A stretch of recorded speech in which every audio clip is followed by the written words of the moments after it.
Je partage une victoire, la victoire d'être allée passer le réveillon avec une amie et d'avoir laissé du coup mon compagnon et Junior parce qu'il y avait pour moi en tout cas une incompatibilité des envies pour ce jour-là. Et pour moi, c'est une victoire parce que finalement, je me rends compte que je suis toujours loyale à la famille, au clan, au couple, à la communauté. Et que du coup, par rapport à ça, je vais avoir beaucoup de mal à aller jusqu'au bout de ce que j'ai envie de faire parce que je pense aux autres et à comment, du coup, ça pourrait être perçu, le fait que je décide de prendre mon propre chemin, etc. Donc c'est la même chose, exactement la même chose que pour mon accouchement à domicile. C'est-à-dire que mon accouchement à domicile, étant donné que le père de mon fils m'a quitté pendant la grossesse, eh bien j'ai pu le mener à bout parce que ce projet, parce que j'avais pas entre guillemets d'entrave sur ma route et que je voulais accoucher à domicile parce que j'avais trop peur qu'à l'hôpital on me dise quoi faire et que du coup je me retrouve à faire exactement ce qu'on me dit et à ne pas écouter la petite voix du fond de mon cœur.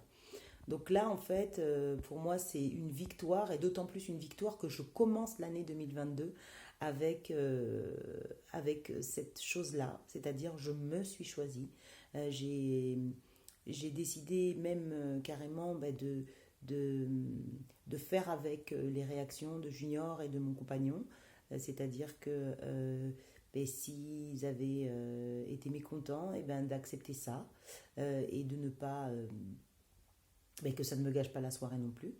Et ça n'a pas été le cas. Ils m'ont tous les deux dit bah, bonne soirée. Ils étaient ravis de passer la soirée ensemble. Et, euh, et voilà, pour moi, c'est une vraie victoire et un vrai changement pour 2022. C'est-à-dire être au plus près de ce qui me convient.